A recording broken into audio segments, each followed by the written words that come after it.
Na viacerých miestach v Nitre vodičov na výtlky upozorňovali dopravné značky. Podľa hovorcu radnice, pracovníci strediska mestských služieb postupne opravujú tie najkritickejšie miesta. Na opravy používajú studenú asfaltovú zmes, ktorá sa využíva najmä počas zimného obdobia. Evidujeme viac ako 150 oficiálne nahlásených výtlkov a máme momentálne opravených už viac ako 100 z nich, ale stále je to málo. Táto téma sa v posledných dňoch výrazne objavila aj na sociálnych sieťach. Vodiči upozorňovali na poškodené úseky aj na možné škody na vozidlách. Toľko značiek nemajú, čo je v Nitre diera výtlkov. Jedna katastrofa. Čakám, kedy a kde rozseknem koleso. Ja som mala dnes pocit, že idem slalom v autoškole a nie po ceste v meste, lebo tu sa len človek snaží vyhnúť, aby nenechal nápravu na ceste. Podľa majiteľa autoservisu v Nitre registrujú v posledných týždňoch zvýšený počet vodičov, ktorí prišli s poškodenými pneumatikami, diskami alebo časťami nápravy. Uvidíme, ten zákazník, ktorý k nám teraz prišiel, zlomila sa mu struna.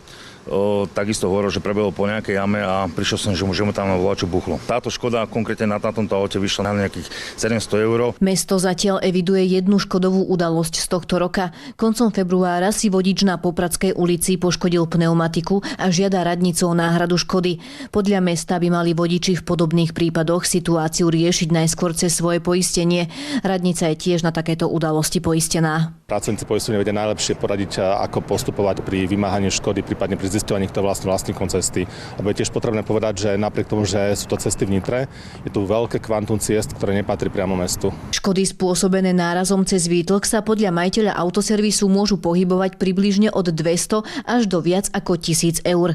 Dodáva však, že nejde len o finančné náklady, ale najmä o bezpečnosť na cestách. Keď už ten motorkár, kolobežkár behne do takéto jamy v nejakej 40-50, tak tam už ide o život.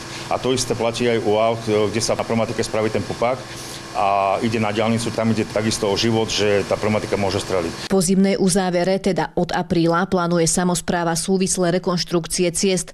Pokračovať má napríklad druhá etapa opravy Hviezdoslavovej ulice.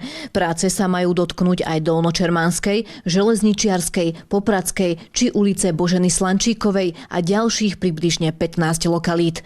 Na obnovu ciest a verejných priestranstiev má mesto v rozpočte vyčlenených približne 3,6 milióna €. Nepredpokladáme, že to bude spôsobom takým, že jedna ulica, potom druhá ulica, potom tretia ulica, ale je dosť možné, že viacero tých ulic sa spustí naraz, pretože nie všetko robí jedna firma, bolo to štandardne súťažené bežnou verejnou súťažou. Ako tvrdí hovorca mesta, ďalšie komunikácie sú zatiaľ v projektovej príprave a o ich realizácii bude ešte rokovať mestské zastupiteľstvo.